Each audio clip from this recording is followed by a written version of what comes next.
Un cours en miracles, 226 chapitre 27.7. La guérison du rêve. 7. Le rêveur du rêve. La souffrance est un accent sur tout ce que le monde a fait pour te blesser. Ici est clairement montrée la version démente que donne le monde du salut. Comme dans un rêve de punition, où le rêveur est inconscient de ce qui a provoqué l'attaque contre lui, il se voit lui-même injustement attaqué par quelque chose qui n'est pas lui. Il est la victime de quelque chose d'autre, une chose extérieure à lui et dont il n'y a pas de raison pour qu'il soit tenu responsable. Il doit être innocent parce qu'il ne sait pas ce qu'il fait, mais ce qui lui est fait.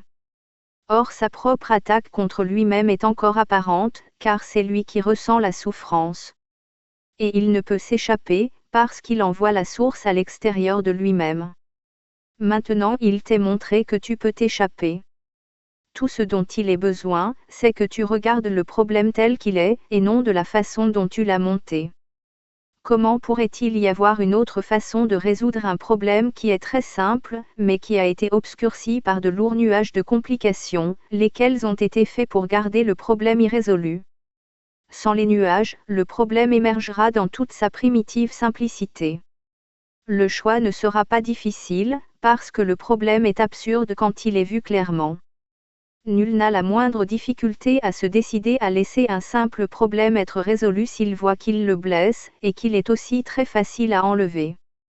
Le raisonnement, par lequel le monde est fait, sur lequel il repose, par lequel il est maintenu, est simplement ceci: tu es la cause de ce que je fais. Ta présence justifie ma colère, et tu existes et penses à part de moi. Tant que tu attaques, je dois être innocent. Et ce dont je souffre, c'est ton attaque. Nul qui regarde ce raisonnement, exactement tel qu'il est, ne pourrait manquer de voir qu'il n'est pas suivi et n'a aucun sens. Or il paraît sensé, parce qu'il semble que le monde te blesse. Il semble donc qu'il n'ait point besoin d'aller au-delà de l'évidence en fait de cause. Il en est certes besoin. L'évasion du monde hors de la condamnation est un besoin que ceux qui sont dans le monde ont en commun.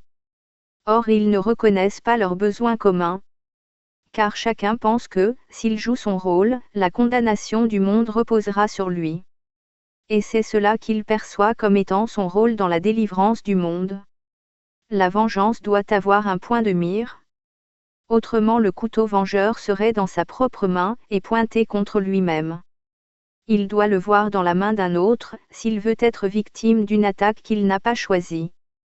Ainsi il souffre des blessures qu'un couteau qu'il ne tient pas lui a faites. Tel est le but du monde qu'il voit.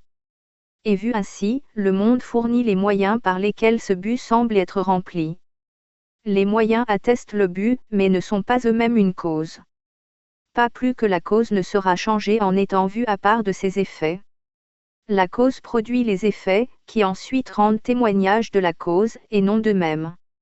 Regarde, donc, au-delà des effets. Ce n'est pas ici que doit résider la cause de la souffrance et du péché. Et ne t'attarde pas sur la souffrance et le péché, car ils ne sont que des reflets de leur cause.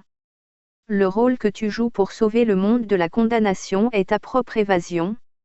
N'oublie pas que le témoin du monde du mal ne peut parler que pour ce qui a vu un besoin de mal dans le monde.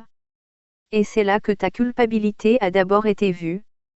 Dans la séparation d'avec ton frère a commencé la première attaque contre toi-même. Et c'est de cela que le monde rend témoignage. Ne cherche pas une autre cause, et ne cherche pas son défaire parmi les puissantes légions de ses témoins. Ils soutiennent sa prétention à ton allégeance. Ce qui dissimule la vérité n'est pas là où tu devrais chercher pour trouver la vérité. Les témoins du péché se tiennent tous dans un seul petit espace. Et c'est ici que tu trouves la cause de ta façon de voir le monde. Autrefois tu étais inconscient de ce qui devait être réellement la cause de tout ce que le monde paraissait imposer, que tu n'avais ni invité ni demandé. Tu étais sûr d'une seule chose: de toutes les nombreuses causes que tu percevais comme t'apportant douleur et souffrance, ta culpabilité ne faisait pas partie. Pas plus que tu ne les avais demandées pour toi-même de quelque façon que ce soit. C'est ainsi que toutes les illusions se sont produites. Celui qui les fait ne se voit pas lui-même les faisant, et leur réalité ne dépend pas de lui. quelle que soit leur cause, c'est quelque chose qui est tout à fait à part de lui, et ce qu'il voit est séparé de son esprit. Il ne peut pas douter de la réalité de ses rêves, parce qu'il ne voit pas le rôle qu'il joue pour les faire et les faire paraître réels. Nul ne peut se réveiller d'un rêve que le monde rêve pour lui. Il devient une partie du rêve de quelqu'un d'autre. Il ne peut pas choisir de s'éveiller d'un rêve qu'il n'a pas fait. Il reste impuissant, victime d'un rêve conçu et chéri par un esprit séparé. De lui, en effet, cet esprit doit bien peu se soucier, aussi indifférent à sa paix et à son bonheur que le temps qu'il fait ou l'heure du jour. Il ne l'aime pas, mais il lui donne comme il veut n'importe quel rôle qui satisfasse son rêve. Sa valeur est si petite qu'il n'est qu'une ombre qui danse et saute en l'air au gré d'une intrigue insensée conçue à l'intérieur du vain rêve du monde. Voilà la seule image que tu puisses voir, la seule alternative que tu puisses choisir, l'autre possibilité de cause, si tu n'es pas le rêveur de tes rêves.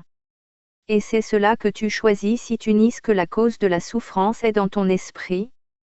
Réjouis-toi, en effet, qu'elle le soit, car tu es ainsi le seul décideur de ton destin dans le temps. C'est à toi de faire le choix entre une mort endormie avec les rêves du mal et un heureux réveil avec la joie de la vie. Entre quoi pourrais-tu choisir, si ce n'est la vie et la mort, l'éveil et le sommeil, la paix et la guerre, tes rêves et ta réalité? Il y a un risque de penser que la mort est la paix, parce que le monde assimile le corps au soi que Dieu a créé. Or une chose ne peut jamais être son opposé. Et la mort est l'opposé de la paix, parce que c'est l'opposé de la vie. Et la vie est la paix. Réveille-toi et oublie toute pensée de mort, et tu découvriras que tu as la paix de Dieu. Or s'il t'est réellement donné de choisir, alors tu dois voir les causes des choses entre lesquelles tu choisis exactement telles qu'elles sont et où elles sont. Quels choix peuvent être faits entre deux états, dont un seulement est clairement reconnu? Qui pourrait être libre de choisir entre des effets, quand un seul est vu comme lui appartenant? Un choix honnête ne pourrait jamais être perçu comme un choix divisé entre un toi minuscule et un monde énorme, avec des rêves différents au sujet de la vérité en toi. Le fossé entre la réalité et les rêves ne réside pas entre le rêve du monde et ce que tu rêves en secret. Ils ne font qu'un. Le rêve du monde n'est qu'une partie de ton propre rêve dont tu t'es départi, et que tu as vu comme si c'était à la fois son début et sa fin. Or c'est ton rêve secret qui l'a fait débuter, ce que tu ne perçois pas, bien qu'il ait causé la partie que tu vois et dont tu ne doutes pas qu'elle est réelle. Comment pourrais-tu en douter tant que tu es endormi et rêves en secret que sa cause est réelle? Un frère séparé de toi, un ancien ennemi, un meurtrier qui te traque dans la nuit et conspire ta mort, tout en planifiant qu'elle soit longue et lente, c'est de cela que tu rêves. Or sous ce rêve il en est encore un autre, dans lequel tu deviens le meurtrier, l'ennemi secret, le pilleur et le destructeur de ton frère et du monde pareillement. Là est la cause de la souffrance, l'espace entre tes petits rêves et ta réalité. Le petit fossé que tu ne vois même pas, le lieu de naissance des illusions et de la peur, le temps de la terreur et de la haine ancienne, l'instant du désastre, sont tout là.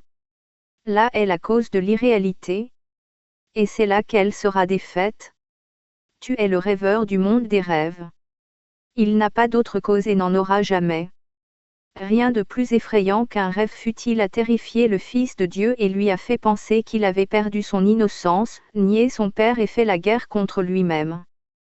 Le rêve est si effrayant, il semble si réel, qu'il ne pourrait pas se réveiller à la réalité sans une sueur de terreur et sans un cri de peur mortelle, à moins qu'un rêve plus doux ne précède son réveil et ne permette à son esprit plus calme d'accueillir, et non de craindre, la voix qui appelle avec amour pour le réveiller, un rêve plus doux, dans lequel sa souffrance est guérie et où son frère est son ami.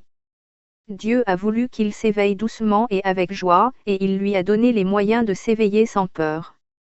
Accepte le rêve qu'il t'a donné au lieu du tien.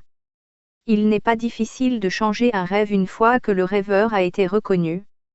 Repose dans le Saint-Esprit, et permets à ces doux rêves de prendre la place de ceux que tu rêvais dans la terreur et dans la peur de la mort. Il apporte des rêves de pardon, dans lesquels le choix n'est pas qui est l'assassin et qui sera la victime. Dans les rêves qu'il apporte, il n'y a pas de meurtre et il n'y a pas de mort. Le rêve de culpabilité s'efface de ta vue, bien que tes yeux soient fermés. Un sourire est venu éclairer ta face endormie. Le sommeil est paisible maintenant, car ce sont des rêves heureux. Rêve tendrement de ton frère qui est sans péché et s'unit à toi en sainte innocence. Et de ce rêve le Seigneur du ciel éveillera lui-même son Fils bien-aimé. Rêve aux gentillesses de ton frère au lieu de t'attarder dans tes rêves sur ses erreurs. Choisis ses prévenances comme objet de tes rêves, au lieu de faire le compte des blessures qu'il a données. Pardonne-lui ses illusions et rends-lui grâce de toute l'aide qu'il a donnée. Et ne balaie pas ses nombreux dons parce qu'il n'est pas parfait dans tes rêves. Il représente son Père, que tu vois comme t'offrant à la fois la vie et la mort. Frère, il ne donne que la vie. Or ce que tu vois comme les dons que ton frère offre représentent les dons que tu rêves que ton Père te fait. Laisse tous les dons de ton frère être vus à la lumière de la charité et de la bonté qui te sont offertes. Et ne laisse aucune douleur troubler ton rêve de profonde gratitude pour les dons qu'il te fait.